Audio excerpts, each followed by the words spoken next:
dunia dan seisinya ini bagi Allah tak sama nilainya dengan sebelah sayap lalat. Barang siapa yang beramal untuk akhiratnya, Allah akan cukupkan baginya urusan dunia. Sayati zamanun 'alan nasi as-sabiru fihim qalqabit al-jamarah. Akan ada satu masa di akhir zaman yang berpegang teguh dengan agamanya seperti orang yang sedang memegang bara api.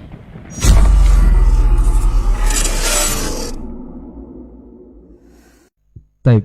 Bismillahirrahmanirrahim. Assalamualaikum warahmatullahi wabarakatuh. Alhamdulillahirabbil alamin, hamdan katsiran thayyiban mubarakan fi kama yuhibbu rabbuna wa yarda, amma ba'd.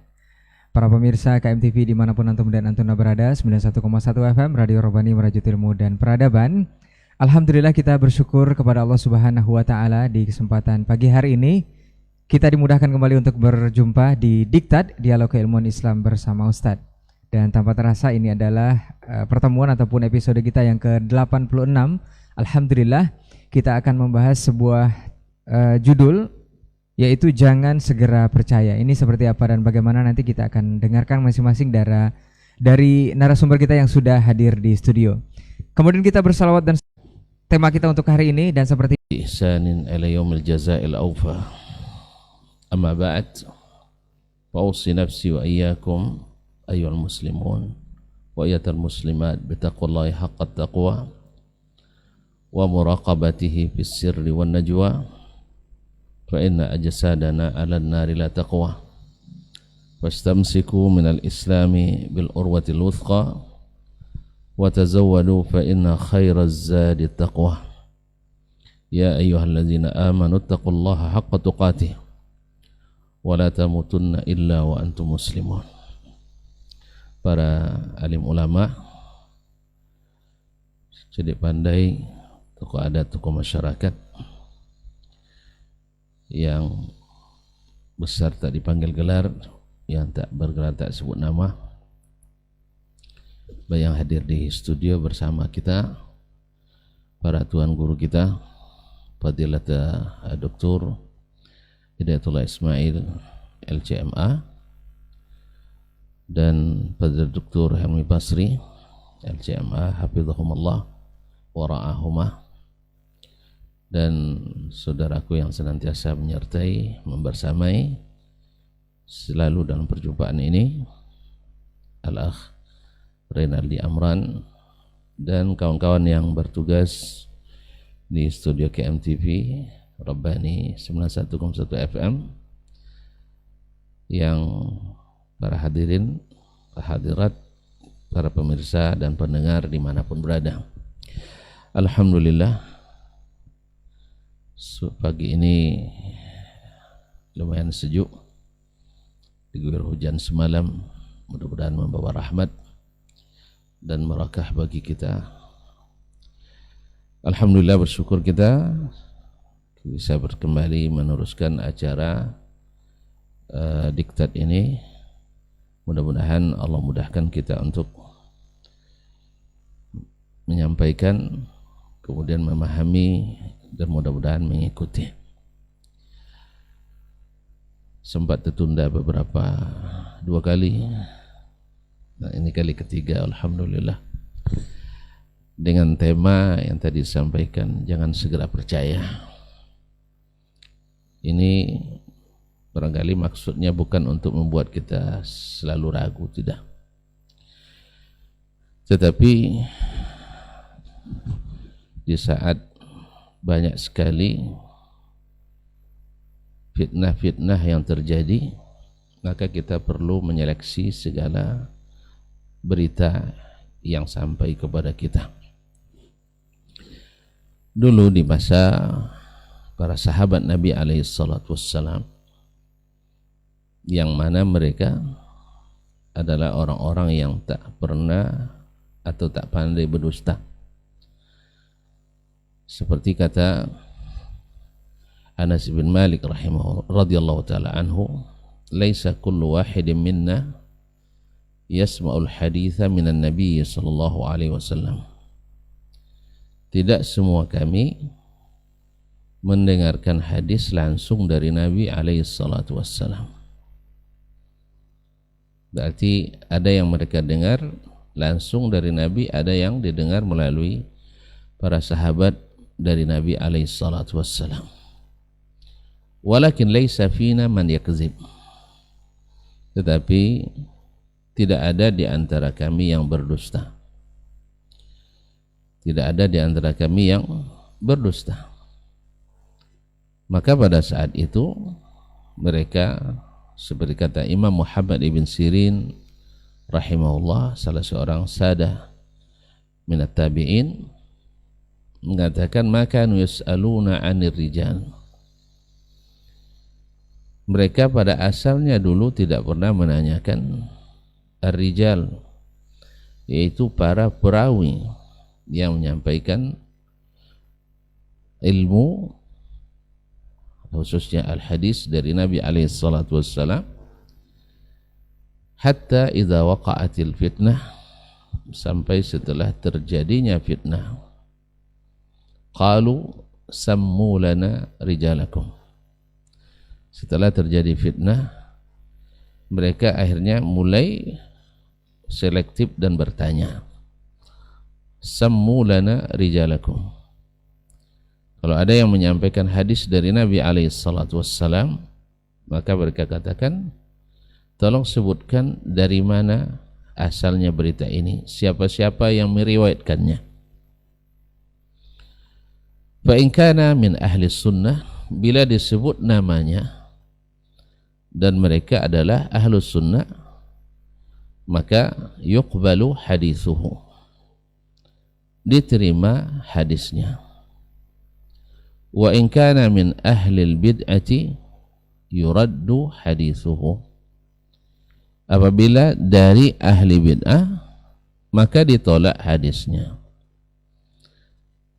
Berarti dari kedua riwayat ini atau kedua berita yang sampai ini dan berita yang sama tentang itu banyak, menunjukkan yang pertama bahwa generasi sahabat adalah generasi yang selamat dari penyimpangan dan aliran-aliran sesat.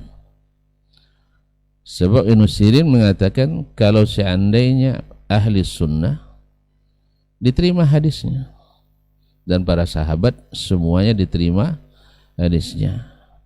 Sepakat ulama hadis mengatakan as-sahabatu kulluhum udul, sahabat itu semuanya adalah orang-orang yang adil.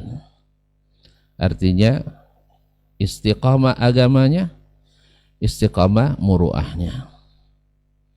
Istiqamah agamanya dan istiqamah muruahnya. Agamanya tidak menyimpang, akidahnya lurus, ibadahnya benar, muamalahnya jujur, akhlak dan adabnya tinggi. Kenapa mereka selamat? Karena mereka tidak menyimpang. Dan kenapa mereka jujur? Karena jalan yang mereka lalui jelas, sehingga tidak perlu mencari dalil selain daripada Al-Quran dan Sunnah Nabi alaihi salatu wassalam. Jadi kaum muslimin dan muslimat dirahmati Allah SWT, para pendengar, para pemirsa yang dirahmati Allah, lalu lahir generasi setelah generasi sahabat yang sebagiannya masuk penyimpangan dan aliran-aliran sesat. Dan subhanallah, yang membuat aliran-aliran ini, ahli-ahli bid'ah ini adalah orang-orang hebat. Hebat dalam ibadahnya, hebat intelijensianya. Golongan yang menyimpang pertama adalah Khawarij. Khawarij yang ahli ibadah, hafiz Quran, rajin sholat malam, rajin puasa sunat siang. Tapi mereka rusak pandangan dan akidahnya. Karena gulu dalam berbuat taat juga menghasilkan aliran sesat. Gulu dalam berbuat taat berlebihan melampaui batas juga menyebabkan orang tersesat jalan. Ibaratnya berada di jalan yang lurus, jalan tol, tapi kecepatannya melebihi batas had laju, sehingga terjadi juga kecelakaan. Maka mereka sampai-sampai tidak bisa ridha menerima orang yang malaikat saja malu kepadanya, yaitu Utsman bin Affan radhiyallahu taala anhu, yang digelar sebagai Zunnurain, pemilik dua cahaya. Malu kepadanya malaikat, yang Nabi SAW mengatakan, ma dharra Uthmana ma yaf'alu ba'dal yawm. Saking banyak infaknya lillahi tabaraka wa ta'ala, sampai Nabi katakan, setelah ini apapun dilakukan Utsman tak bermudarat baginya. Tetapi pemerintahannya tidak diridai oleh orang-orang Khawarij. Ini patut digarisbawahi. Kalau pada Utsman dan Ali saja dan Muawiyah, orang-orang yang utama yang dijamin masuk surga, mereka tak bisa terima, bagaimana dengan para pemimpin, bagaimana dengan para pemimpin kita pada hari ini? Maka Khawarij, kaum muslimin dan muslimat rahmati Allah SWT, disebut oleh Nabi SAW sebagai firqah yang paling berbahaya, sebab mereka itu adalah menumpahkan darah. Tapi bukanlah semua orang yang taat, yang rajin baca Quran, yang ikuti sunnah Khawarij. Karena Khawarij itu adalah keyakinan, bukan tampilan. Khawarij itu adalah keyakinan, bukan tampilan. Kalau tampilannya baca Quran, rajin salat, itu adalah tampilan ahli sunnah. Tapi yang bersarang di dadanya apa? Ma'asyiral kiram dirahmati Allah SWT. Demikian juga orang-orang Qadariyah, juga orang-orang yang cerdas, yang juga belajar ilmu, tetapi ketika mereka menyimpang daripada jalan yang ditempuh oleh para sahabat, mereka tersesat. Makanya ketika kita katakan kembali pada Al-Quran dan Sunnah sebagai jalan selamat, bukan kembali pada Quran Sunnah menurut kita, tapi adalah mesti ditakyid dengan pemahaman generasi yang selamat, yaitu generasi para sahabat Nabi SAW secara ijma' mereka. Adapun khilaf yang terjadi, mereka adalah khilaf yang dibolehkan. Tapi kalau ijma' mereka kita tinggalkan, itulah kesesatan yang nyata. Wa may yushaqiqir rasula min ba'di ma tabayyana lahul huda wa yattabi' ghaira sabilil mu'minin nuwallihi ma tawalla wa nuslihi jahannama wa sa'at masira. Siapa yang membantah Rasul, menyalahi Rasul sallallahu alaihi wasallam setelah jelas baginya petunjuk, karena petunjuk Nabi itu jelas, baik secara teori maupun secara aplikasi, tidak ada lagi tambahannya. Kemudian mengikut jalan yang tidak diikuti oleh kaum mukminin. Siapa yang maksud? Para ahli tafsir mengatakan di sini adalah as-sahabatu radhiyallahu ta'ala anhum. Nuwallihi ma tawalla, kami palingkan mereka ke tempat dia berpaling, wa nuslihi jahannam, dan kami campakkan dia dalam neraka jahanam, dan jahanam itu seburuk-buruk tempat kembali. Na'udzubillah, thumma na'udzubillah, thumma na'udzubillah. Nah, kembali ke tadi, bahwa setelah lahirnya bid'ah, membuat hadis tidak sembarang lagi diterima. Maka tercatat dalam sejarah, perusak riwayat pertama adalah bid'ah. Perusak riwayat pertama adalah ahli bid'ah. Dan ini ada riwayat yang paling tua yang kita dapatkan, bahwa in kana min ahli sunnah yuqbalu hadithuhu wa in kana min ahli bid'ati yuraddu hadithuhu. Oleh sebab itu, sejak lahirnya bid'ah dan ketika lahir satu, yang lain mengikut, pasti ada lawannya. Ya, lahir Syiah, lahir Nawasib, lahir Khawarij, lahir Qadariyah, lahir pula lawannya Jabriyah, dan lahir Mu'tazilah, dan seterusnya. Nah, sejak lahirnya bid'ah ini, mulailah ada dusta-dusta dalam agama, dalam riwayat. Sebab apa? Sebab segala sesuatu yang tidak ada dalam sunnah mesti dicarikan jalannya untuk melegalkannya. Maka mereka pun mulai melakukan dusta-dusta dalam riwayat. Maka kalau tuan-tuan lihat di dalam ketika kita mempelajari al-wadha' fil hadis, tentang pemalsuan hadis, akan kita temukan yang paling banyak andil memalsukan hadis itu adalah ahli-ahli bid'ah, seperti Asy-Syiah, seperti Al-Mu'tazilah, seperti Az-Zanadiqah, seperti As-Sufiyah. Ada profesi-profesi lain seperti para penggali, ya, yang menggali tonga, dia bilang Abul Bazinjan dawan likulli da. Nah, jadi tonga itu adalah obat segala penyakit. Ada memang, tapi tidak sebanyak yang dilakukan oleh ahli-ahli bid'ah. Tidak sebanyak yang dilakukan oleh bid'ah. Ada perbedaan pandangan politik, betul, ada yang memalsukan dengan alasan itu, tapi tidak sebanyak yang dipalsukan oleh ahli-ahli bid'ah. Dan ada juga yang dilakukan oleh orang perbedaan mazhab fikih, tapi tidak sebanyak yang dilakukan oleh yang dipalsukan oleh ahli-ahli bid'ah. Maka siapa yang bid'ahnya paling parah, itulah yang paling banyak memalsukan hadis.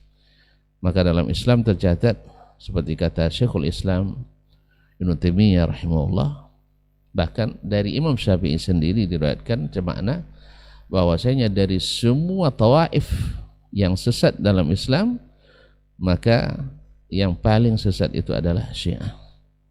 Saya mau memakan sembelihan selain seluruh tawaif kecuali sembelihan orang Syiah. Demikian kata Imam Asy-Syafi'i rahmatullahi taala alaih. Maka tercatatlah mereka yang paling banyak memalsukan hadis. Bayangkan Ibrahim bin Yaqub Al-Kulaini 298 yang disebut dengan Ibnu Al-Bukharinya Syiah, mengarang kitab 120 jilid Usulul Kafi wa Furu'uhu, tapi Masya Allah isinya semuanya atau rata-rata adalah dusta. Kreatifnya luar biasa untuk ini. Al-Majlisi dan Biharul Anwar dan sebagainya, Al-Jazair dan Al-Anwar Al-Nu'maniyah, rata-rata mereka tulisannya panjang-panjang, tapi isinya adalah dusta berkepanjangan. Demikian juga golongan kedua adalah Az-Zanadiqah, diikuti oleh para Al-Mu'tazilah dan Al-Manatiqah. Mereka juga terkenal dengan memalsukan hadis-hadis Nabi alaihissalatu wassalam. Kenapa? Karena mereka ingin melegalkan hasil olahan pikirannya masuk dalam Islam. Mungkin disitulah lahirnya Allah mawjudun bila makan. Allah mawjudun bila makan. Hadis ad-dinu aqlun la dina liman la aqla lahu. Itu rata-rata di muqaddimah ilmu mantiq atau di ilmu kalam mesti ada hadis ini. Ad-dinu aqlun, agama itu adalah logika. Waladina liman la aqla lahu. Tidak sah agama, tidak ada agama orang yang tidak menggunakan logika.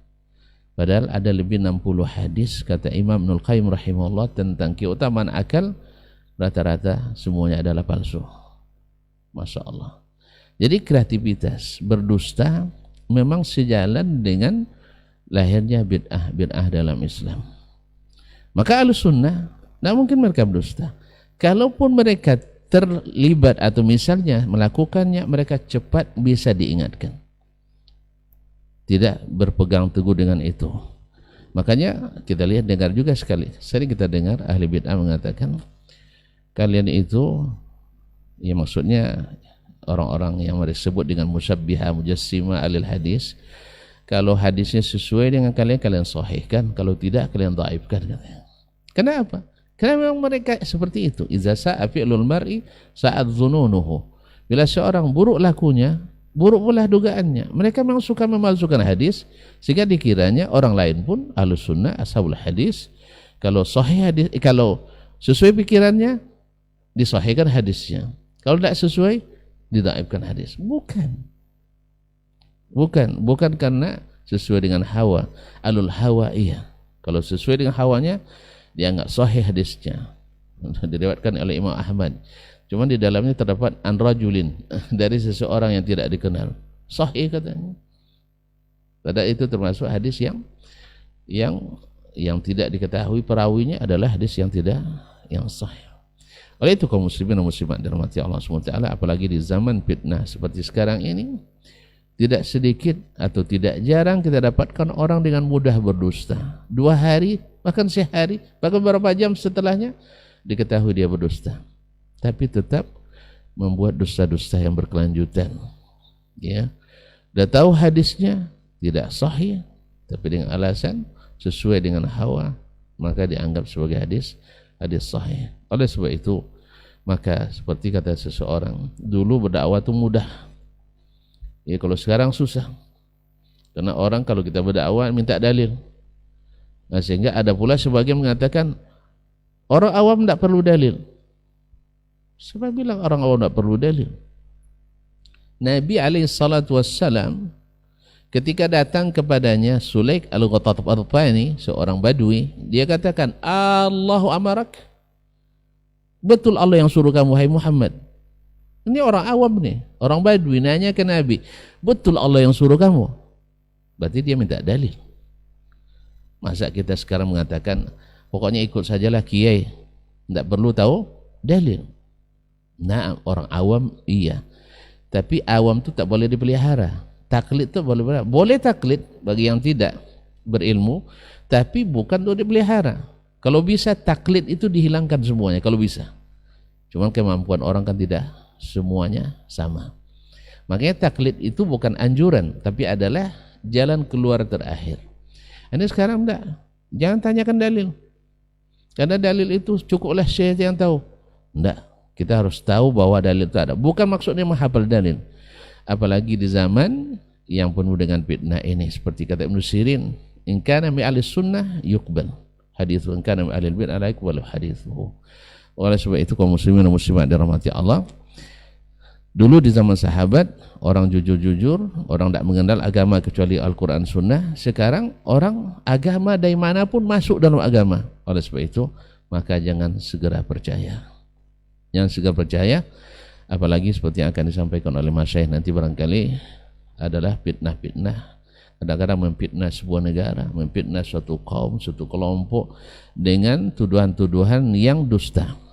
Dan itu yang kadang-kadang berimbas pada loyalitas atau tidak loyal, mencintai atau membenci, kadang-kadang sampai pada menolak kebenaran yang datang karena akibat daripada fitnahan yang disampaikan. Oleh sebab itu umat Islam hari ini seperti yang dianjurkan dan perintahkan oleh Allah Subhanahu wa taala, ya ayyuhalladzina amanu in ja'akum fasiqun binaba'in fatabayyanu an tusibu qauman bijahalatin fatusbihu ala ma fa'altum nadimin. Hai orang-orang beriman, jika datang kepadamu orang fasik. Orang fasik itu sekali berdusta, ketahuan berdusta, itulah ada fasik itu. Sekali berdusta, ya, tahu kita dia berdusta dan terbukti, besok dia buat berita baru, berarti harus lebih hati-hati. Karena apalagi membawa fitnah terhadap suatu kaum, suatu aliran atau suatu mazhab. Oleh sebab itu maka wajib kita berhati, karena antusibu qauman bijahalatin, nanti Anda menimpakan suatu musibah pada suatu kaum, ya, padahal kalian tidak melakukan klarifikasi dan konfirmasi, akhirnya kalian nanti akan menyesal. Bisa di dunia, bisa di akhirat. Menjatuhkan hukuman pada yang tidak bersalah atau menjatuhkan tuduhan pada yang tidak ada kena mengena. Tidak di dunia, di akhirat kita akan diminta pertanggungjawaban. Oleh sebab itu, jangan lekas percaya kecuali dengan hal-hal bukti dan hujah yang nyata. Wabillahi taufiq wal hidayah. InsyaAllah akan lebih dikembangkan oleh kedua tuan guru kita. Wabillahi taufiq. Wassalamualaikum warahmatullahi wabarakatuh. Waalaikumsalam warahmatullahi wabarakatuh. Taib, barakallahu fiik, jazakallahu khairan. Untuk pendahuluannya kita akan lanjutkan mendengarkan berikutnya dari guru kita Ustaz Dr. Hidayatullah Ismail LCMA hafizahullah taala. Assalamualaikum warahmatullahi wabarakatuh. Alhamdulillah wassalatu wassalamu ala Rasulillah wa ba'd. Para masyayikh dan seluruh teman-teman yang hadir di studio, guru kita Dr. Dasman Yahya Ma'ali LCMA dan guru kita Dr. Helmi Basri LCMA dan seluruh kaum muslimin dan muslimat yang mengikuti kajian kita pada waktu yang barokah ini, di waktu duha. Mudah-mudahan Allah SWT selalu memberikan kebaikan kepada kita dan keluarga kita serta anak keturunan kita. Kemudian kita berselawat kepada Rasulullah SAW. Allahumma salli wa sallim ala Muhammad. Semoga kita diberikan taufik oleh Allah SWT untuk senantiasa mengikuti sunnahnya dan menghidupkannya dalam sisi kehidupan kita, baik dari sisi pribadi, keluarga, dan masyarakat secara umum. Ikhwafillah, tentu kita sangat bahagia dengan pertemuan kali ini karena memang pembahasan yang cukup penting untuk kita miliki bersama sebagai seorang muslim, sehingga kita tidak mudah untuk percaya di saat kita mendengarkan berita, tetapi carilah berita itu sesuai dengan kebenarannya. Nah, tentu kebenaran itu tidak hanya cukup ucapan si fulan sudah menjadi satu ucapan yang benar 100%. Nah, melalui media, kegiatan tabligh akbar, kajian, nah selektiflah kita di dalam memilih dan mengamalkan. Bila mana ada perintah tentang ibadah kepada Allah Azza wa Jalla, maka kita mesti cari, ya, berusaha untuk mencari dalilnya. Karena memang hukum asal daripada ibadah itu adalah tahrim, sehingga bila mana ada perintah kita lakukan. Begitulah kita harusnya beragama. Kita harus cerdas dan kita harus teliti dan tidak boleh segera percaya dengan apa saja. Bukan berarti kita menutup diri, tidak. Tapi kehati-hatian itu penting. Nah, sebagaimana yang telah dijelaskan oleh guru kita tadi, karena perjalanan sejarah umat Islam, ya, setelah wafatnya Rasulullah SAW, kemudian masuk generasi para sahabat al-kiram, dan mereka di masa itu pun telah terjadi, ya, hal-hal yang kemudian merusak kemurnian agama kita. Nah, tadi guru kita telah menjelaskan tentang peran-peran atau sejarah, ya, yang kemudian bagaimana lahirnya penyimpangan-penyimpangan itu. Kita tak paham bahwa para ahli bid'ah, ya, para ahli bid'ah memang sangat besar peran mereka dan sangat signifikan di dalam satu merusak kemurnian atau kemurnian ajaran Islam ini. Peran mereka sangat besar, ya, peran mereka sangat besar. Satu, merusak kemurnian ajaran Islam ini. Yang kedua, peran mereka juga besar dalam menghadirkan, menciptakan fitnah, ya. Fitnah, kekacauan yang terjadi pada tubuh umat Islam itu sendiri. Nah, fitnah-fitnah itu bisa dalam bidang akidah, ya, kemudian bisa dalam persatuan umat, merusak kebersamaan, merusak, ya, ukhuwah, ya, dikarenakan banyak hal. Nah, oleh karenanya apa saja yang mereka timbulkan dari perbuatan-perbuatan atau penyimpangan-penyimpangan ahlu bid'ah ini. Yang pertama, bisa kita simpulkan satu, memutarbalikkan, ya, artinya sesuatu yang benar, al-haq yang Allah sampaikan, yang Nabi SAW sampaikan, menjadi sesuatu yang batil melalui pemahaman-pemahaman yang keliru yang mereka usung, yang mereka pahami dan mereka sebarkan.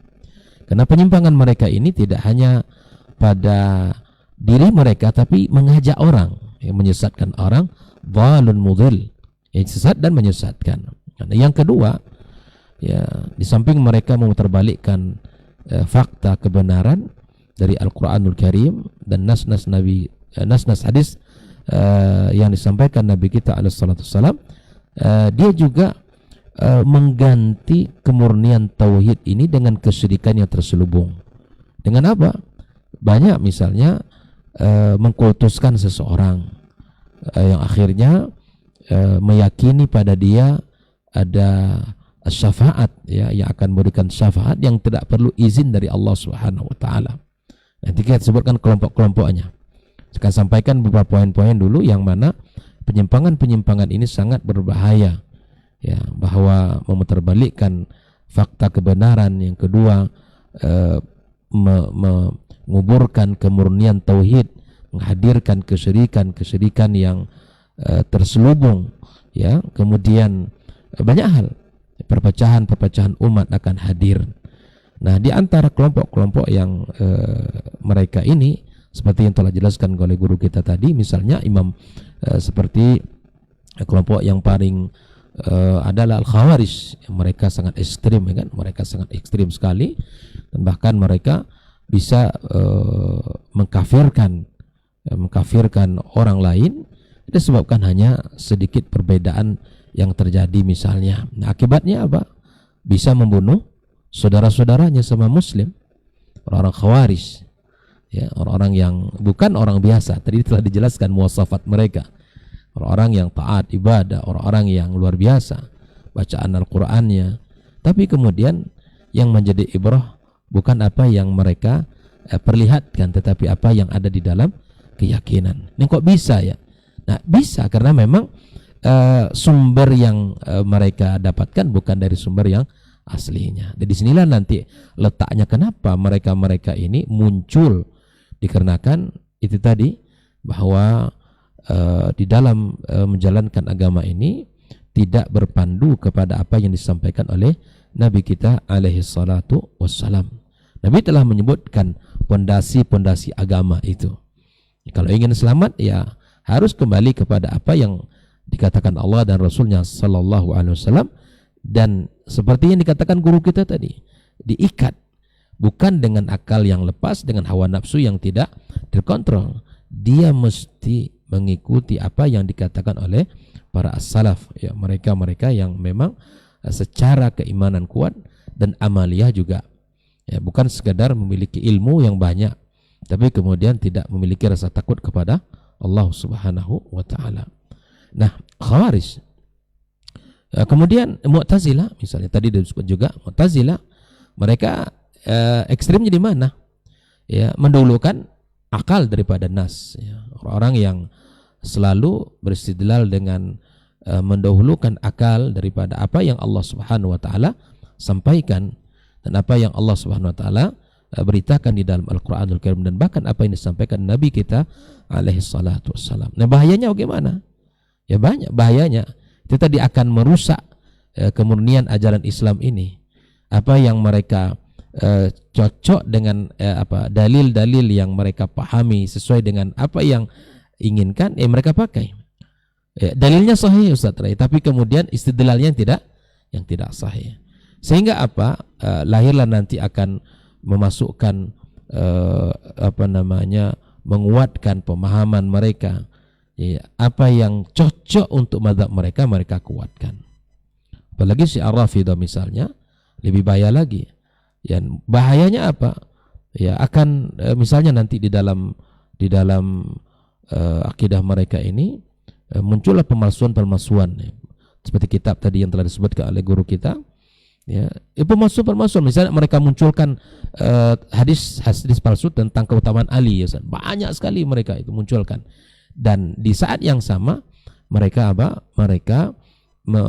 memunculkan lagi hadis-hadis yang menyebutkan tentang kebencian terhadap para sahabat-sahabat. Maka di babak seperti inilah maksudnya jangan segera percaya. Ya, tampilan memang ya seperti yang luar biasa, tapi kemudian apa yang mereka amalkan itu tidak seperti yang diharapkan.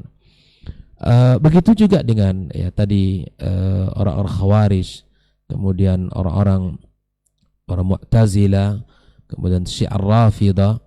Nah, ini Syiah Rafidah ini memang ekstrim. Mereka ya dalam ucapan mereka Masya Allah, Syiah itu kan orang-orang yang membela keluarga, ya, bahkan subhanallah menyebutkan mereka ini orang-orang yang mencintai Nabi Sallallahu Alaihi Wasallam, tapi keluarga Nabi sendiri mereka fitnah. Nah, untuk sebab seperti ini jangan segera percaya begitu. Mesti kita teliti. Dan anehnya memang subhanallah di negeri kita yang tercinta ini pun sudah menyebar dengan luas, ya, menyebar dengan mudahnya. Ya, dan dulu mereka ini di Indonesia tidak mau menampakkan ya, dengan gerakan mereka, dengan aktivitas mereka, tapi hari ini sudah mulai menampakkan kukunya, ya. Bahkan mereka sudah expose di media, bangga dengan apa yang mereka lakukan, waliyadzubillah. Nah, tentu dalam bab ini kita berharap kepada pemerintah ya punya sikap yang tegas terhadap aliran-aliran yang menyimpang yang akan merusak persatuan dan kesatuan umat, dan mungkin akan merusak merusak negara kita ini. Ya, nah oleh itu ikhwafillah rahimakumullah, ya seperti Jabariyah dan Qadariyah, dan mereka ini adalah orang-orang yang merusak dari sisi keyakinan takdir. Ya, Jabariyah ya itu tadi manusia nggak punya apa-apa, nggak punya kekuatan apa-apa, sudah seperti layang-layang yang ditebangkan. Dan Qadariyah nggak bisa juga lagi, ya sudah semua sudah ditakdirkan. Ini makanya subhanallah bila mana kedua ini dibiarkan berkembang, maka ini akan merusak umat, ya. Akan merusak umat. Tadi menarik itu Ustaz disampaikan bahwa setiap sesuatu akan ada lawannya, muncul. Ya akan begitu terus. Makanya Nabi telah memprediksi atau mungkin Nabi telah menyampaikan memang umat ini akan terpecah, akan menjadi 73 golongan, dan itu memang hadis Nabi SAW, dan itu akan terus berakhir.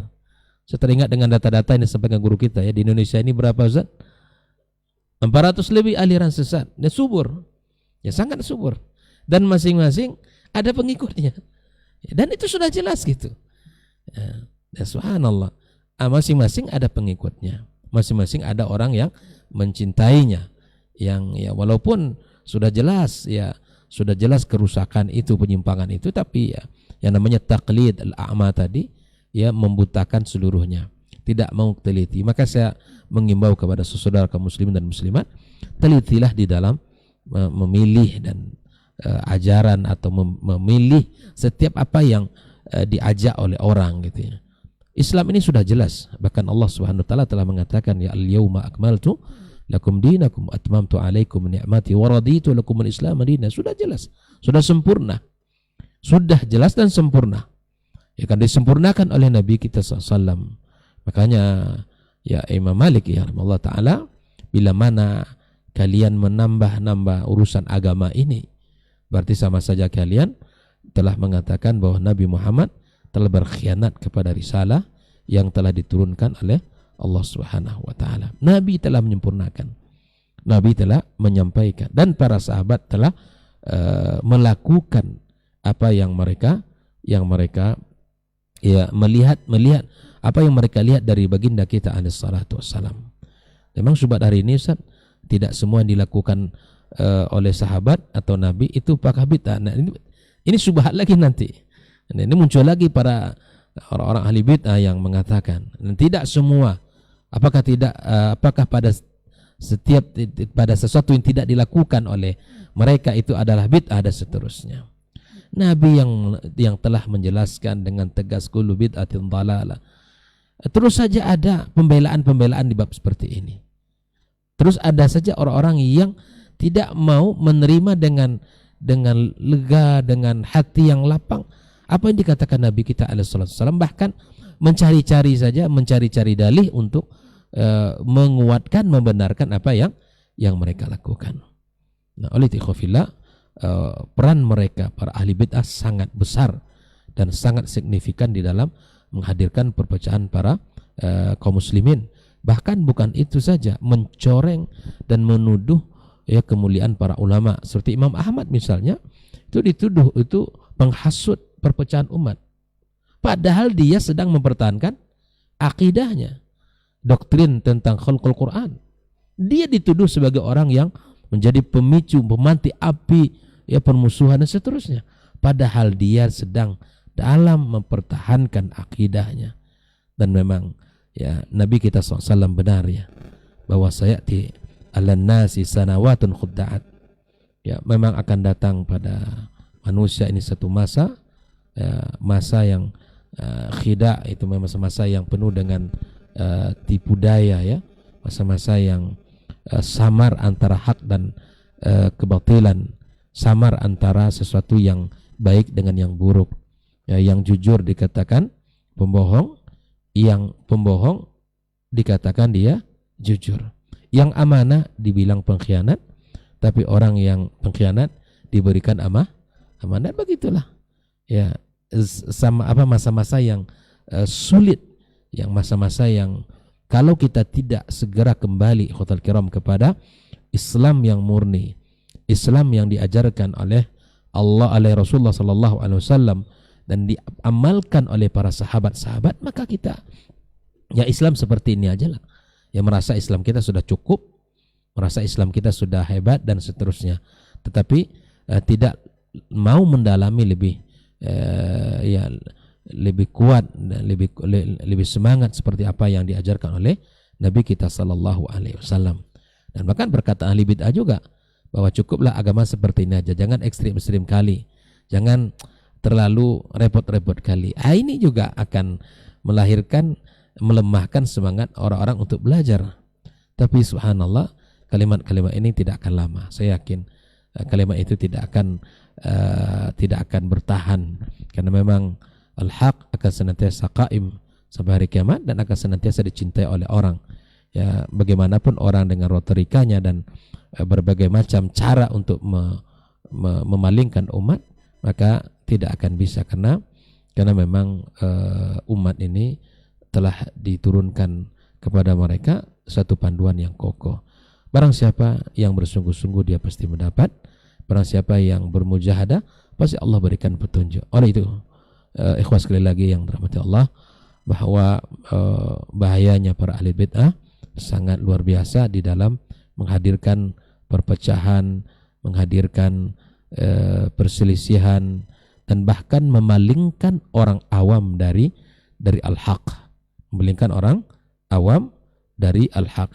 Maka itu tugas kita para ustadz untuk mengajak kaum muslimin di dalam kajian-kajian untuk kembali kepada apa yang disampaikan Allah dan Rasulnya sallallahu alaihi wasallam, dan tentu sekali lagi dipahami dengan apa yang dipahami para generasi awal dari umat ini. Ikhwafillah, sekali lagi bahwa kita beragama hari ini seperti orang yang memegang bara api. Dipegang panas, tak dipegang kita akan celaka. Begitulah kita harus berusaha dan berjuang untuk mendidik diri kita dan keluarga kita agar selamat di dalam menjalankan misi besar kita di dunia ini, beribadah kepada Allah Azza wa Jalla dengan benar sesuai dengan tuntunan. Dan kita berharap kepada Allah Subhanahu wa taala agar sisa usia kita ini berada di atas akidah yang sahihah dan di atas ibadah yang benar sesuai dengan yang telah dituntun dalam agama kita. Bukan hanya kita, tapi kita berharap kepada Allah Subhanahu wa taala untuk anak dan generasi kita. Makanya subhanallah, doa-doa yang kita dapatkan dari kehidupan para al-anbiya bukan hanya mendoakan diri mereka, tapi juga mendoakan anak dan keturunan mereka agar Allah kokohkan, agar Allah kuatkan, Allah selamatkan dari segala bentuk penyimpangan-penyimpangan. Semoga Allah jauhkan kita dari segala bentuk fitnah-fitnah mereka para ahli bid'ah, dan Allah berikan kepada kita jalan yang benar, yang hak dikatakan hak, yang batil dikatakan batil. Wallahu ta'ala alam. Wabillahi taufiq. Wassalamualaikum warahmatullahi wabarakatuh.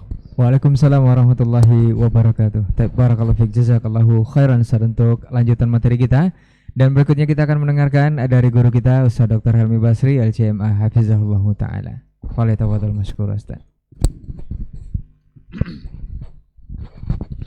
Bismillahirrahmanirrahim. Assalamualaikum warahmatullahi wabarakatuh. Alhamdulillahirabbil alamin wal aqibatu lil muttaqin wala udwana illa 'alal zalimin. Asyhadu an la ilaha illallah wahdahu la syarikalah wa asyhadu anna Muhammadan abduhu wa rasuluhu la nabiyya wa la rasula ba'da. Yang sama-sama kita hormati, kita muliakan guru-guru kita yang hadir. Alhamdulillah, Dr. Dasman, Dr. Hidayatullah, semoga mereka senantiasa dijaga oleh Allah Subhanahu wa taala dan dimudahkan di jalan dakwah. Saudara Ray yang setia bersama kita, ikhwah yang hadir di studio, Saudara Adnan, Bapak Cip, dan ikhwah pendengar dan pemirsa dimanapun berada. Semoga kita semua mendapatkan petunjuk, hidayah dan keberkahan dari Allah Subhanahu wa ta'ala. Pantas kita untuk bersyukur kepada Allah. Pada pagi hari ini kembali kita dimudahkan untuk menaja satu acara, satu kegiatan yang mudah-mudahan ini senantiasa bisa menambah ilmu dan menambah semangat kita untuk kokoh dalam beragama. Kita berharap mudah-mudahan di masa-masa yang akan datang Allah Subhanahu wa ta'ala selalu memudahkan kita untuk melakukan kegiatan-kegiatan yang selalu bisa mendatangkan pahala yang akan bersaksi nanti di hari akhirat kelak, yang akan masuk dalam catatan kita yang bisa membuat kita berbahagia di hari mahsyar. Sama-sama kita juga harus bersalawat dan bersalam untuk Rasulullah sallallahu alaihi wasallam. Allahumma salli ala Muhammad wa ala ali Muhammad. Sosok figur yang diutus oleh Allah Subhanahu wa taala untuk membawa sebuah risalah. Dan risalah itu sudah sempurna beliau sampaikan. Maka mudah-mudahan kita dimudahkan pula oleh Allah untuk mentauladaninya secara sempurna. Karena hanya itulah jalan selamat. Kita tidak boleh mencari jalan yang lain selain daripada apa yang telah beliau wariskan. Kalau seandainya kita keluar dari jalan itu, maka pasti kita berujung pada kesesatan. Dan itu tentu akan menyulitkan kita nanti di hari mahsyar. Mudah-mudahan kita bisa mendapatkan syafaat dari beliau atas izin Allah Subhanahu wa ta'ala. Ikhwati billah, para pemirsa, para pendengar dimanapun berada, sesuai dengan tema yang kita bahas pada pagi hari ini, jangan segera percaya. Ini sebuah tema yang substansinya sesungguhnya bukanlah perkara yang baru, tapi ini sesuatu yang memang sudah lama, bahkan sama lamanya dengan syariat Islam itu sendiri. Ajakan, anjuran agar kita tidak segera percaya. Maka seperti yang ayat dikatakan oleh guru kita yang disampaikan tadi, ya ayyuhalladzina amanu in ja'akum fasiqun binaba'in fatabayyanu. Jika datang kepada kalian orang-orang fasik yang membawa berita, fatabayyanu, maka teliti dulu, jangan segera percaya. Tengok, amati apa yang mereka sampaikan. Karena kalau seandainya nanti langsung percaya, yang akan terjadi justru adalah fitnah besar. bisa fitnah pada agama seperti yang saya tadi sudah dijelaskan, atau fitnah terhadap saksi ya. Karena fitnah itu memang bisa merusak agama dan bisa juga merusak saksi ya ulama, kepribadian para ulama. Dan ketika para ulama kepribadiannya sudah dirusak seperti itu, maka akan berpengaruh pula kepada keyakinan orang terhadap dia. Tapi kerusakan agama tentu akan lebih parah, karena rusaknya saksiyah yaitu hubungannya dengan seseorang. Tapi kalau agama yang sudah dirusak disebabkan oleh fitnah, maka tentu akan jauh lebih fatal. Dan dua-duanya terjadi dalam catatan sejarah. Bagaimana agama menjadi rusak itu luar biasa tadi penjelasannya oleh dua guru kita. Dan juga bagaimana saksiyah itu akan bisa menjadi rusak. Itu Imam Al-Muzani, seingat saya, itu pernah menyebar berita tentang diri dia. Kalau dia itu meyakini khalqul Quran sepertinya Mu'tazilah, bahkan dia juga tertuduh sebagai kelompok-kelompok yang mu'awwilah, yang pentakwil. Tetapi yang namanya ulama, ketika pribadinya diserang ya dia tidak membalas dengan frontal seperti itu. Dan maka ditulislah oleh dia buku Syarhus Sunnah itu saja. Penulisan kitab Syarhus Sunnah itu justru berawal dari adanya yang tadi itu. Dia ingin menjelaskan ini saya. Ketika ditengok isi dari buku itu sendiri, maka beliau terjawablah oleh orang gitu. Orang tahu siapa sebenarnya Imam Al-Muzani. Ketika dikatakan bahwa dia adalah cenderung kepada pemikiran Mu'tazilah yang mengatakan Al-Quran adalah makhluk, dalam kitab itu dia berikan penjelasan Al-Quran kalamullah ghairu makhluk. Ketika dia tertuduh pula sebagai orang-orang yang pentakwil, di situ juga akan terjawab secara sendirinya. Karena ketika bicara tentang Allah umpamanya, dalam kitab itu dia jelaskan Allah itu alim ala arsyihi. Alim ala arsyihi, dia berada tinggi di atas arasnya. Tetapi dia dekat dengan hambanya dengan ilmunya. Ini semua adalah gambaran dari apa yang tadi kita katakan, menyebarnya fitnah. Tetapi para ulama menyikapi dengan cara yang sangat arif dan cara yang sangat bijaksana, karena memang mereka adalah orang-orang yang punya ilmu, sehingga apa yang mereka tulis di situ akan dapat jawaban. Maka ketika ada informasi-informasi tentang si fulan itu begini, si fulan itu begini, ya tidak mesti segera dipercaya. Buktikan. Apalagi yang menyampaikan itu adalah orang-orang yang memang selama ini punya kebencian. Apa yang terjadi pada Imam Al-Muzani itu berlanjut terus.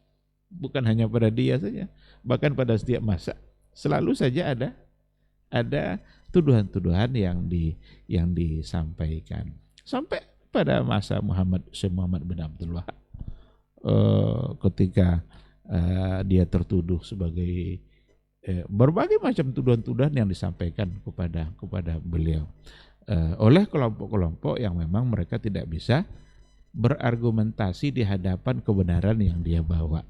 Karena biasanya memang pada saat orang-orang tidak sanggup untuk melawan argumentasi, tidak bisa dia membantah kebenaran itu dengan ilmiah atau dengan logikanya, maka biasanya yang diserang itu adalah pribadinya. Ketika Rasulullah SAW membawa kebenaran itu, kan tidak bisa mereka bantah. Quran yang dibawa oleh Nabi mereka kagumi, bahasa Al-Quran itu juga sangat mereka akui, ini bukan bahasa biasa ya. Karena tidak mampu lagi untuk melawan dan menghadapi, maka muncul tuduhan-tuduhan. Beliau ini gila, dituduh gila. Tidak mungkin gila, orang gila kan Tidak mungkin dia bisa mengungkapkan kata-kata yang sebaik itu. Dituduh lagi, mungkin beliau tukang sihir, sebagai penyihir, macam-macam tuduhan. Nah, tapi yakinlah al-haq itu tetap sajalah al-haq. Tetap akan bercahaya. Seperti apapun tuduhan itu disampaikan, maka tetap akan bercahaya bagi mereka-mereka yang memang sudah mengerti dan kebenaran itu sendiri. Nah, sama dengan yang tadi itu belakangan seperti Syekh Muhammad bin Abdul Wahab, ketika mereka tidak mampu untuk menghadapi dan melawannya dengan hujah, maka yang dituduh adalah disematkan kepadanya tuduhan-tuduhan yang bermacam-macam. Dan tuduhan itu datang dari seperti orang-orang Syiah. Orang Syiah memang dari dulu terkenal sebagai orang yang suka untuk membuatkan kebohongan, dan barangkali tidak akan berakhir kebohongannya itu, karena mereka punya misi untuk menyebarkan keyakinan mereka.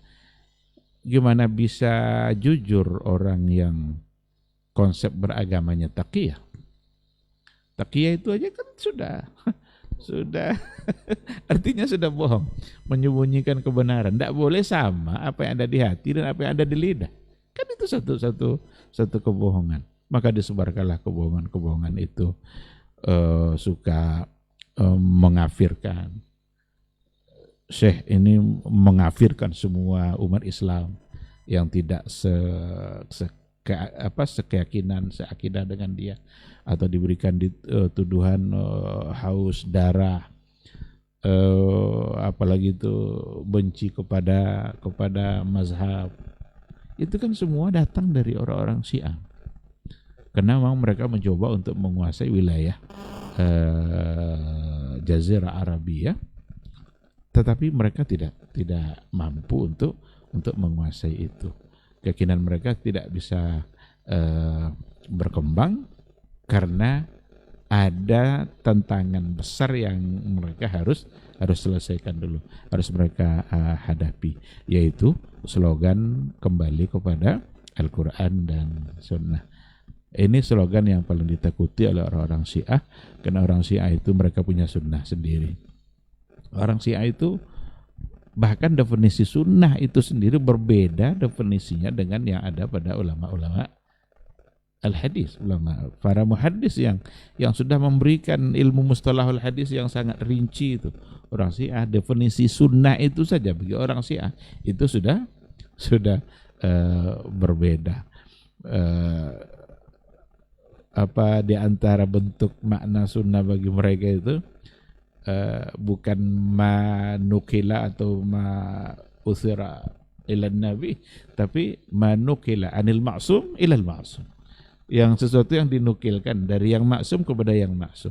Yang maksum ini menurut mereka siapa? Para imamnya. Jadi dari imam ini ke imam ini ke imam ini itu semua adalah hadis.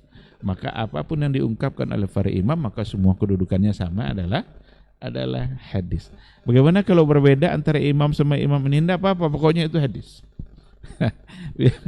Maka yang penting itu adalah hadis. Maka sekali lagi, kedustaan yang paling banyak pada riwayat itu ada pada riwayatnya orang-orang Syiah. Ikhtilaf yang paling banyak itu juga ada pada orang-orang Syiah. Nah, maka ketika banyak tuduhan-tuduhan terhadap dakwah sunnah pada hari ini, maka jangan segera untuk percaya, jangan segera untuk diterima, karena bisa saja tuduhan itu memang datang dari orang-orang yang ada misi-misi mereka yang terhalangi oleh slogan kembali kepada Al-Quran dan Sunnah. Padahal slogan itu slogan yang memang harus diperjuangkan terus, karena para ulama dari dulu memang mereka mengajak kepada Al-Quran dan Sunnah, tetapi alasnya adalah sesuai dengan apa yang dipahami oleh generasi terbaik, yaitu generasi sahabat yang gurunya langsung adalah Rasulullah Sallallahu Alaihi Wasallam. Kita hari ini pun jangan pula alergi dengan ajakan-ajakan seperti itu, karena orang-orang sebagian yang tidak mengerti juga kadang sinis dia dengan ungkapan kembali kepada Quran dan Sunnah. Emangnya kalian bisa langsung kepada Quran Sunnah? Emangnya tidak perlu ulama? Maka muncul pula dugaan-dugaan bahwa orang-orang yang mengajak kepada Al-Quran dan Sunnah itu adalah orang-orang yang tidak menghargai para ulama, karena dianggap mereka itu merasa mampu langsung untuk kembali tanpa memerlukan ulama. Ini tentu saja sesuatu yang sangat tidak bisa diterima, karena slogan kembali kepada Quran dan Sunnah itu justru datang dari Al-Quran itu sendiri dan datang dari hadis Nabi. Maka dalam Al-Quran, fa in tanaza'tum fi syai'in farudduhu ilallahi wa rasulih. Jika kalian berselisih tentang sesuatu, maka kembalikanlah kepada Al-Quran dan Sunnah. Kenapa kembalinya kepada Quran dan Sunnah? Karena itulah referensi utama kita yang misinya memang hanya untuk kemaslahatan kita, untuk kemaslahatan umat ini secara keseluruhan. Kalau seandainya ada perpecahan lalu kita kembalikan kepada kelompok masing-masing, masing-masing kelompok punya kepentingan. Hadis kepentingannya hanya bagaimana umat bisa selamat, bagaimana kita bisa bebas dari nerakanya Allah. Kan itu misinya. Makanya harus kembalinya ke situ. Itulah jalan yang paling selamat. Kalau masing-masing silakanlah berpegang sesuai dengan apa yang dia inginkan, yakinlah itu semua akan menimbulkan perpecahan. Karena masing-masing kelompok punya kepentingan sendiri. Bahkan hadis palsu pun muncul karena kepentingan. yang tadi itu kan sampai pedagang pun merasa berhak untuk mengeluarkan hadis hadis Nabi. Lagi-lagi aliran-aliran memang terjebak pada aktivitas pembuatan hadis palsu itu. Lagi-lagi tujuannya untuk memperkokoh eksistensi dia, dan itu tentu akan sangat bahaya sekali. Maka Imam Ahmad, dia sebelum mengajarkan hadis yang sahih kepada anaknya, diajarkan dulu sama dia hadis yang palsu-palsu itu, suruh hafal. Tapi dia tidak bilang kalau itu palsu. Nah, setelah sekian ratus hadis yang dihafal oleh anaknya, hadis berapa? Dia bilang, wahai anakku, ketahuilah yang kamu hafal dari kemarin itu palsu. Mulai hari ini kamu hafal yang sahih. Jadi dia mengantisipasi agar anaknya bisa selamat dari jebakan-jebakan yang datang dari aliran-aliran tadi ketika mereka membuat hadis palsu. Nah, kalau untuk Nabi yang dibuat-buat akan menjadi hadis palsu, tapi kalau untuk orang-orang lain tentu bukan hadis palsu, tapi ungkapan-ungkapan yang palsu. Betapa banyak itu dirasakan oleh para ulama, tuduhan-tuduhan kepada mereka, dan itu semuanya adalah palsu. Syaikhul Islam Ibn Taimiyah itu orang yang sudah kenyang oleh tuduhan itu. Ibnu Battutah itu seorang rahal itu saja, orang yang suka keliling dunia, petualang dia. Dia sampai di wilayah di mana di situ ada Ibnu Taimiyah, dan dia juga mengeluarkan kata-kata palsunya tadi itu, tuduhan-tuduhan yang disampaikan kepada Syaikhul Islam Ibn Taimiyah. Bahwa Ibn Taimiyah itu orangnya begini, dia meyakini Allah duduk di atas aras, kalau dia sama seperti dia turun dari kursi, kalau kursi nanti digeser dia jatuh maka Allah akan jatuh. Itu semua tuduhan yang datang dari Ibnu Battutah. Tapi Syaikhul Islam Ibn Taimiyah alim minal ulama, sama seperti Imam Al-Muzani. Dia tidak sibuk tidak menghabiskan waktunya untuk membela diri secara pribadi, tapi dia lebih kepada pembelaan agama ini. Karena kalau orang sudah percaya dengan tuduhan kepada diri dia, tentu nanti apa yang disampaikannya orang menjadi tidak percaya. Maka dia tulis pula lah berbagai buku sebagai jawaban terhadap tuduhan tuduhan yang diberikan kepada diri dia, dan ternyata itu memang semata-mata hanyalah tuduhan yang tidak beralasan. Dan Syaikhul Islam orang yang memang sanggup untuk membantah berbagai aliran secara ilmiah berdasarkan kepada Quran hadis, dia bantah semua itu. Maka jadilah dia orang yang paling dibenci oleh semua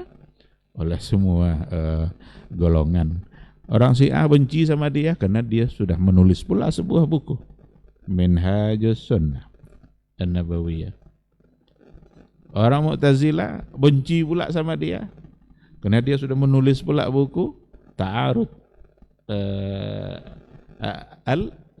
Ad-Dar'u Ta'arud An-Nakal al-Aqal. Itu semua adalah bentuk dari kemampuan beliau dalam menjawab kesalahan-kesalahan yang datang dari berbagai golongan yang tadi itu. Maka apa yang kita angkat pada hari ini itu sesuatu yang secara substansinya memang hal yang sudah sangat lama sekali dan sangat penting untuk dibahas, sebab ini akan berlanjut terus. Maka jangan segera percaya. Lalu kalau memang jangan segera percaya, gimana caranya? Kan gitu. Karena bisa saja nanti orang, oh kalau gitu Ustadz kami juga tidak segera percaya sama Ustadz. Karena nanti Pak Ustadz Dasman ngomong di majelis, ingat dia judul ini, jangan segera percaya. Ustadz kami tidak segera percaya itu. kan bisa saja nanti berbalik. Di sinilah kita penting untuk mengetahui masadirul haq. Kita perlu untuk mengetahui sumber-sumber al-haq itu dari mana. Maka kebenaran tidak dilihat dari orangnya. La yu'raful haqqu birrijal. Jadi kebenaran tidak dikenal dari orangnya. Artinya jika profesor itu yang ngomong pasti benar nih, itu tidak boleh seperti itu. Karena kebenaran tidak diukur dari orang yang mengucapkannya. Justru orang yang berucap itu harus diukur dia benar atau tidak. Maka ada standarnya, ada ukurannya. Disinilah pentingnya kita untuk mengetahui sumber al-haq yang sesungguhnya dalam beragama, sehingga kita tidak tertipu. Silakan orang ngomong apa saja, tapi ukur nanti omongannya dengan apa? Pertama jelas dengan Al-Quranul Karim. Yang kedua tentu saja dengan As-Sunnatun Nabawiyah. Cocok atau tidak apa yang dia ungkapkan. Sekarang ada tuduhan bahwa dalam persoalan akidah umpamanya, seperti yang tadi digambarkan oleh guru kita Dr. Hidayatullah, fitnah itu bisa pada akidah, bisa pada ibadah. Sama dengan bid'ah. Bid'ah itu ada yang bid'atul i'tiqad, ada yang bid'atul ibadat. Ada yang bid'ah pada i'tiqad, bid'ah pada akidah. Berapa banyak bid'ah yang terjadi pada akidah? Justru kata bid'ah itu sering ditujukan kepada aliran-aliran yang berkecimpung di bidang akidah tadi itu. Mu'tazilah, Jahmiyah, Qadariyah, Jabariyah, Murji'ah, apalagi itu, dan berbagai aliran yang lain yang belakangan juga muncul, Asy'ariyah, Maturidiyah, Kullabiyah. Itu semua adalah bagian dari kelompok-kelompok yang keluar dari rahim ilmu kalam. Nah, jadi ketika ada umpamanya yang doktrin-doktrin tentang akidah umpamanya, kita tinggal ukur saja. Kita punya ayat, kita punya hadis. Bagaimana para sahabat dulu memahami ayat itu? Bagaimana para sahabat dulu memahami dan mengamalkan hadis itu? Udah, ketika itu sudah kita kembalikan dan kita dapat penjelasannya, kita tinggal cerdas dalam memilih. Apakah doktrin-doktrin yang disampaikan tadi itu adalah satu kebenaran, atau ternyata itu hanyalah fitnah yang memang tidak boleh segera untuk kita percaya, tidak boleh segera kita untuk yakini. Maka timbangan kita ada. Baik dalam persoalan akidah ini, contohnya tentu saja saya kira akan sangat banyak sekali, karena dari dulu kita juga sudah angkat dalam persoalan seperti ini. Ketika bicara tentang sifat-sifat Allah yang berhubungan dengan apakah sifat fi'li atau sifat zati, yang berhubungan dengan zat-zatnya Allah, itu semua akan bisa terjawab ketika memang sumber kita sama. Kenapa pada masa sahabat itu belum terjadi penyimpangan akidah? Karena memang sumber mereka sama. Kenapa ketika bermunculan aliran kalam mereka sudah terjadi penyimpangan pada akidah? Karena sumber mereka sudah berbeda, tidak lagi pada sumber yang sama. Bahkan kita bisa meyakini setiap aliran yang muncul mesti punya satu penyimpangan yang berbeda dengan aliran yang lain. Mu'tazilah, ini pula penyimpangannya yang berbeda dengan Jahmiyah. Murji'ah, ini pula penyimpangannya yang berbeda dengan Khawarij. Jabariyah, ini pula penyimpangannya yang berbeda nanti dengan Qadariyah, dan begitu seterusnya. Kok bisa ada penyimpangan? Karena referensinya, marji'nya sudah bertambah, tidak lagi mengembalikannya kepada Al-Quran dan Sunnah. Padahal akidah itu masalah gaib yang memang harus terjawab oleh wahyu. Tidak mungkin masalah gaib kita jawab dengan akal.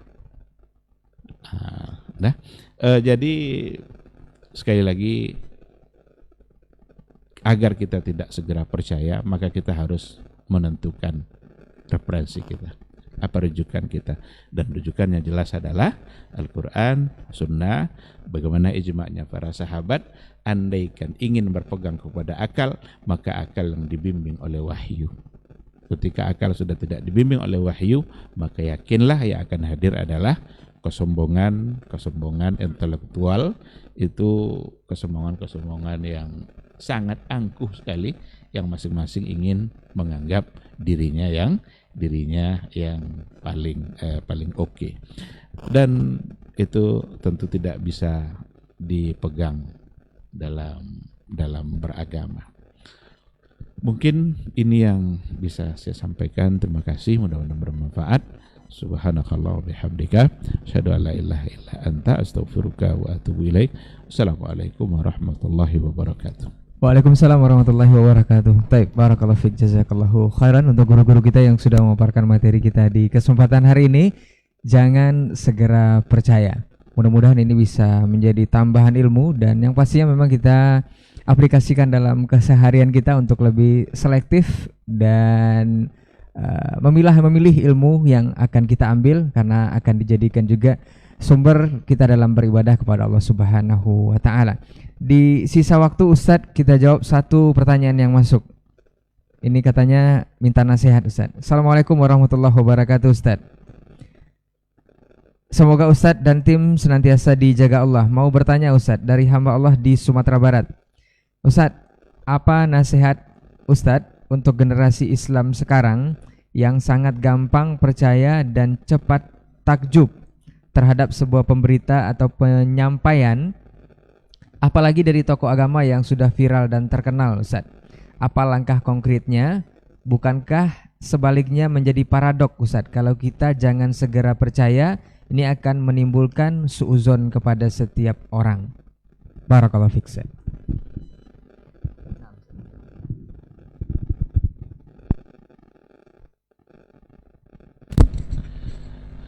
Bismillah wassalatu wassalamu ala rasulillah wa ala alihi wa sahbihi wa man walah wa ba'du. Terima kasih kepada saudaraku hamba Allah yang bertanya di Sumatera Barat. Semoga Allah SWT senantiasa menjaga antum, keluarga dan warga Sumatera Barat, dan seluruh rakyat Indonesia dan kaum muslimin dan muslimat dimanapun berada. Sebenarnya secara eksplisit di awal sudah kita jelaskan bahwa di saat amanah itu masih dominan, kita memang pada asalnya al-aslu bil mu'min al-adalah. Hukum asalnya di kalangan orang beriman itu adalah orangnya dapat dipercaya, karena memang amanah, seperti yang dikatakan Anas bin Malik tadi. Laisa kullu wahidin minna yasma'ul haditha minan nabiy sallallahu alaihi wasallam walakin laisa fina man yakzib. Tidak semua kami langsung mendengar dari Nabi Sallallahu Alaihi Wasallam. Tapi yang orang Islam masa itu tidak ada yang berdusta. Mungkin ada yang bertanya, kan ada orang munafik di Madinah. Alhamdulillah orang munafik, tidak ada perawi hadis. Alhamdulillah mereka, karena mereka benci, bukan akan mereka sebarkan. Tetapi di zaman, khususnya di zaman kita hari ini, kayaknya al-amanah itu tidak dominan, maka perlu berhati-hati. Apalagi zaman di mana ahlus sunnah yang sesungguhnya kadang-kadang menjadi ahli bid'ah. Al-haq kadang-kadang dianggap sebagai kebatilan. Karena apa? Karena dasar ilmu kita hari ini adalah logika dan retorika. Logika dan retorika. Siapa yang paling pandai memberikan alasan filosofis, alasan logis, dan pandai membungkus dengan retorika yang bagus, itulah yang hebat. Apalagi dengan berbagai kelebihan intelijensia atau kelebihan peringkat dan sebagainya, ketenaran, orang lebih cenderung mendengar itu. Karena apa? Karena dasar ilmu kita ke situ. Jadi selalu yang diandalkan adalah jawaban yang cerdas, bukan jawaban yang jelas. Biar jawaban cerdas, bukan jawaban yang jelas. Jawaban yang pintar, bukan yang benar. Nah, oleh sebab itu maka lahirlah tema atau yang ini, bahwa jangan segera percaya, kecuali yang memang dikenal dengan istiqamah dan kejujuran amanah dalam menyampaikan agama, tanpa mempertimbangkan kepentingan, tanpa mempertimbangkan ini dan itu, tapi benar-benar lillah wa fillah, karena Allah dan di jalan Allah Subhanahu wa taala. Alhamdulillah umat di setiap zaman, seperti kata Nabi SAW, la tazalu ta'ifatun min ummati qa'imin alal haqq, akan tetap ada dari setiap masa dari umatku satu golongan yang tegak di atas kebenaran. La, tidak akan yadurru man khadalahum, tidak terpengaruh oleh orang-orang yang merendahkan. Walaupun direndahkan, dituduh ini, dipitnah ini, dikatakan begini, dengan sebagai tuduhan, itu tak akan selamat. Karena sahibus sunnah sendiri, Nabi itu sendiri, seperti kata Buya kita tadi, ketika mereka kehabisan hujjah, akhirnya menyerang pribadi. Karena kehabisan hujjah, tidak ada alasan untuk bantah kecuali menyerang pribadi. Golongan terkecil lah. Innakum lasyirzimatun qalilun, kalian hanya orang minoritas. Kebenaran itu ada pada yang mayoritas. Atau dengan bahasa bahwa Anda itu tidak punya wawasan yang luas, sangat literal, ya, sangat literal dan sebagainya, atau tekstual dan sebagainya, wawasan yang picik. Nah, ketika kondisi seperti ini, orang sudah tergiring biasa membenarkan yang sesuai logika dan bagus retorika. Nah, gimana solusinya? Ibnul Qayyim subhanallah selalu memberikan solusi yang qayyim, yang berharga. Kita mesti punya dua kekuatan. Misal juga ngulang-ulang nih.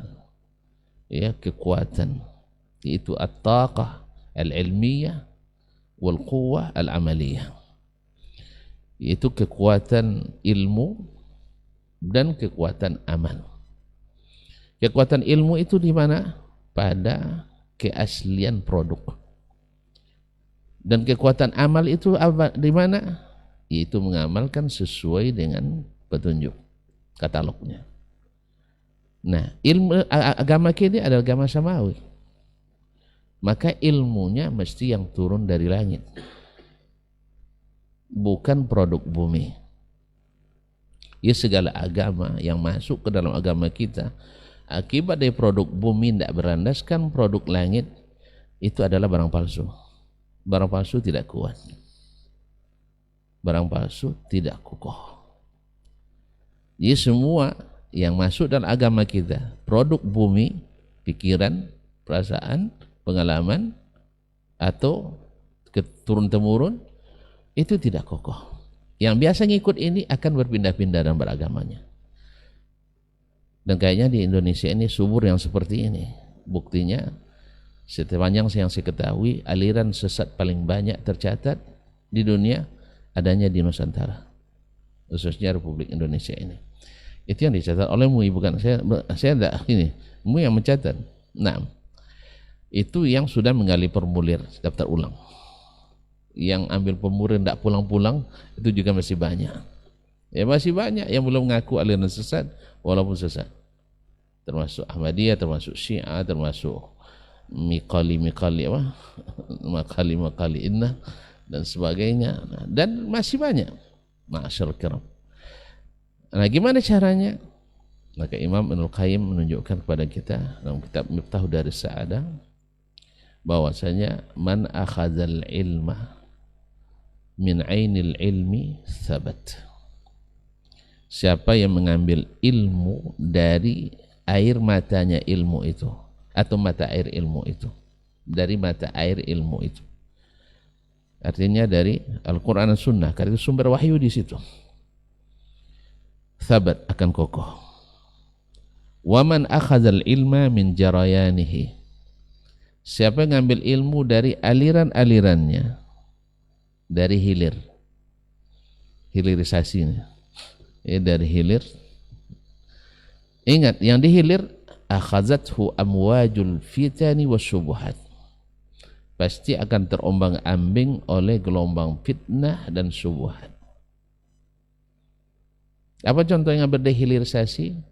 Al-Sunnah di Indonesia, akidahnya ini, fikihnya ini, imamnya, tasawufnya ini. Terus kalau pindah ke negeri lain, beda lagi sunnah, Al-Sunnah. Enggak.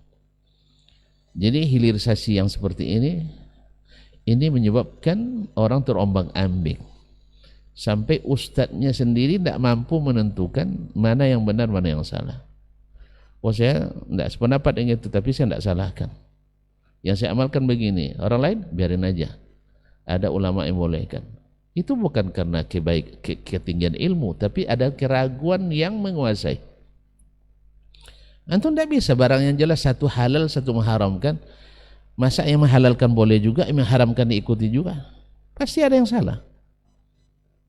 Tapi orang yang kembali pada Al-Quran dan Sunnah tahu dia ini halal, ini haram. Dia pegang salah satu daripada itu berdasarkan Al-Quran dan Sunnah Nabi SAW. Kecuali sesuatu yang sifatnya ijtihadi mutlak. Tapi kalau seandainya ada dalil, tunjukkan ini berdalil atau tidak. Kaedah sudah disebutkan juga oleh Mas Syahid tadi, bahwa dalam hukum ibadah asalnya dilarang sampai ada dalil. Jadi jangan tanya nanti apa dalil yang melarangkan amalan seperti ini. Enggak, amalan itu sendiri kalau tidak ada dalilnya berarti dilarang. Beda dengan masalah muamalah, interaksi sesama, maka hukum asalnya boleh. Kalau ada yang melarang, tanya di mana dalil yang mengharamkannya. Nah, seperti masalah SPP kemarin misalnya, kalau dia mengharamkan, tanya apa dalil yang mengharamkannya, karena hukum asalnya adalah boleh. Tapi kalau masalah ibadah, tanya dalil yang melarang, dalil yang membolehkan, karena hukum asalnya adalah dilarang. Makanya siapa yang ngambil dari hilir akan terombang-ambing oleh gelombang fitnah dan syubhat. Wa akhazathu akhadzat abwajul fitnah wa syubhat wa malat bihil ibarat. Inilah dia akan cenderung mengikut retorika. Siapa yang pandai membungkus dengan bahasanya, maka itu akan cepat diterima. Di sini juga penting sebenarnya alul haq untuk pandai berretorika, membungkus dengan bahasa yang indah. Karena apa? Supaya bungkusnya matching dengan isinya. Ini nanti bungkusnya bagus tapi isinya busuk. Atau sebaliknya, isinya bagus tapi bungkusnya tidak menarik. Nanti dihargai murah juga semua orang. Tapi bagus juga dibungkus dengan bungkus yang bagus, isinya lebih bagus. Wa malat bil ibarat, dan yang lebih parahnya adalah waqtalafat alaihil aqwal. Akhirnya dia bingung, saking banyak pendapat, tidak tahu mana yang mau didapat.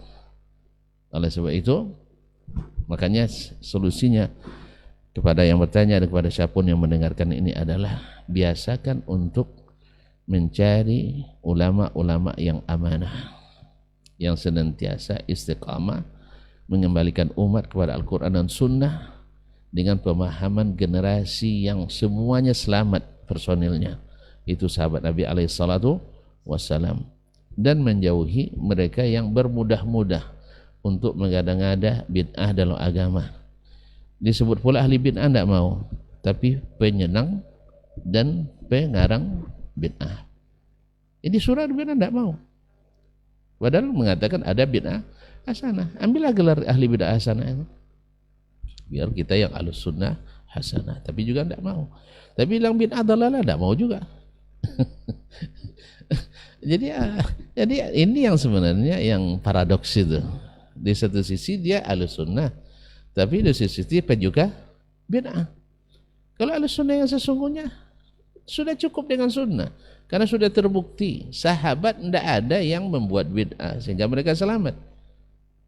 Nah, kecuali antum berkeyakinan pula sahabat ke bid'ah di zaman Nabi, hatilah lain lagi. Jadi kaum muslimin dan muslimat. Jadi kadang-kadang bingung oleh banyaknya pendapat. Kalau antum bingung, jangan berhenti belajar. Datang ke Al-Quran dan Sunnah. Karena pada asalnya Al-Quran dan Sunnah itu dengan bahasa yang mudah, jelas, lugas, sederhana. Hanya dipersulit oleh kaedah-kaedah yang dibuat oleh sebagian ahli logika. Pada asalnya mudah diamalkan. Imam Al-Ghazali menyebutkan bagian para fuqaha itu dari Al-Quran itu lebih kurang 500 ayat cuma. Selebihnya bisa dipahami oleh orang secara mudah. Itulah kelebihannya para ulama. Tapi jangan dipaksa pula bahwa tidak boleh membaca Al-Quran kecuali ulama saja. Ini menjauhkan umat dari Al-Quran dan Sunnah Nabi SAW. Itulah yang menjadikan akhirnya mengambil ilmu dari hilirnya. Mesti mazhab fikihnya ini di sini, pindah tempat bil barogi mazhab. Enggak. Mazhab itu adalah salah satu dari cara jalan untuk sampai kepada hukum, bukan tujuan dari suatu hukum atau tujuan dari suatu beragama. Dan kalau bisa menanggalkan mazhab tentu lebih bagus, karena dulu mereka selamat tanpa mazhab. Kenapa kita harus selamat pakai mazhab? Tapi kalau seandainya kita tidak punya kemampuan, maka boleh bermazhab, tetapi bukan suatu kewajiban untuk istiqamah selamanya dalam mazhab itu. Barangkali jelas ya, bisa ditangkap. Kalau belum saya tambah lagi keterangannya, yaitu kembali kepada mata air ilmu itu sendiri. Asalnya mudah, sangat mudah dengan izin Allah SWT. Tapi perlu bimbingan ulama, iya, ulama yang istiqamah, bukan ulama ahli rika semata sehingga menjadikan hak batil, batil jadi hak, sunnah jadi bid'ah, bid'ah jadi sunnah. Itu wajib dikeragui. Wabillahi taufik. Baik, barakallahu fiik, jazakallahu khairan untuk jawabannya. Ustaz, ada tambahan mungkin Ustaz? Naam, fadhal Ustaz. Bismillahirrahmanirrahim. Alhamdulillah wassalatu wassalamu ala Rasulillah wa ala alihi wa sahbihi wa mawala. Saya kira apa yang sudah dijelaskan tadi oleh guru kita sudah sangat cukup. Cuma saya ingin menggarisbawahi apa yang dikatakan oleh penanya di bagian akhir. Apakah judul ini akan membuat kita harus curiga sama semua orang? Jadi judul kita bukan untuk mengajak orang curiga, mengajak kita harus mencurigai semua orang, tapi ini untuk kehati-hatian kita dalam beragama. Apalagi kita hidup di zaman fitnah yang memang sudah digambarkan oleh Nabi bahwa fitnah itu menyamar-nyamar kaqita'im minal laili musliman yusbihu rajulun musliman wa yumsi kafiran. Pagi dia muslim, sore bisa aja dia menjadi kafir, atau sebaliknya, sore dia sebagai seorang muslim tapi karena fitnah yang begitu besar, besok paginya ternyata sudah berubah menjadi kafir. Itu gambaran dari Nabi tentang dahsyatnya fitnah pada akhir zaman. Maka disinilah pentingnya kita untuk waspada, untuk berhati-hati. Apa yang disampaikan oleh seseorang dalam persoalan agama, apalagi ketika di situ ada perkara-perkara yang memang pantas untuk dipertanyakan, ya jangan diterima mentah-mentah begitu. Harus dicari tahu, harus ditanya lagi kepada orang yang lebih paham. Maka disitulah kita perlunya ulama yang mu'tabar, yang memang bisa menjadi solusi untuk menjawab berbagai persoalan. Kita dalam perkara dunia aja kita begitu hati-hatinya. Kalau membeli makanan, tengok dulu ini kira-kira makanannya apakah kadaluarsa atau ini perkara-perkara dunia. Kalau kita mau untuk dunia begitu telitinya kita. Kalau sakit ada orang nganjurkan, cobalah berobat ke sana. Kita tidak langsung kita terima itu, ya tidak dokternya itu. Jangan-jangan di situ ada malpraktek apa segala macam. Jadi kalau untuk dunia aja kita begitu berhati-hatinya, masa untuk agama kita asal comot aja, asal ambil aja. Dunia itu sekadar kalau kita salah ya sekadar mematikan kita. Tapi kalau agama kalau kita salah itu berperkara nanti dalam urusan akhirat kita. Nah, oleh karena itu tema kita tidak untuk mencurigai semua orang, tapi untuk mengajak diri kita masing-masing supaya berhati-hati dalam persoalan agama. Jangan cepat percaya, jangan segera percaya, apalagi ketika datang dari orang-orang yang memang sudah terbiasa menyebarkan subuhat-subuhat, fitnah-fitnah. Kita pasti akan berhati-hati. Kalau kita tahu bahwa di pasar itu biasa banyak orang yang menjual yang tidak baik, kita akan menghindari untuk masuk ke pasar itu. Maka disinilah pentingnya kita mengangkat persoalan ini. Sekira itu saja. Terima kasih. Baik, barakallahu fiik, jazakallahu khairan untuk tambahannya. Mudah-mudahan ini bermanfaat untuk antum yang bertanya, juga untuk kita semua yang menyimak di kesempatan hari ini.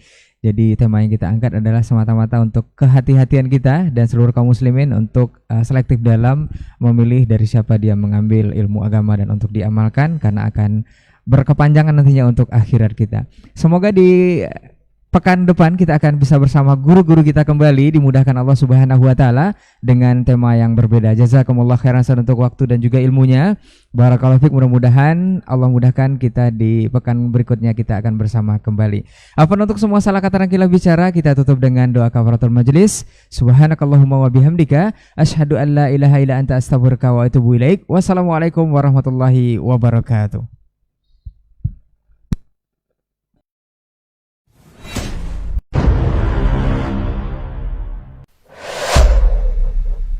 Dunia dan seisinya ini bagi Allah tak sama nilainya dengan sebelah sayap lalat. Barang siapa yang beramal untuk akhiratnya, Allah akan cukupkan baginya urusan dunia. Sayati zamanun 'alan nasi as-sabiru fihim qalqabit al-jamarah.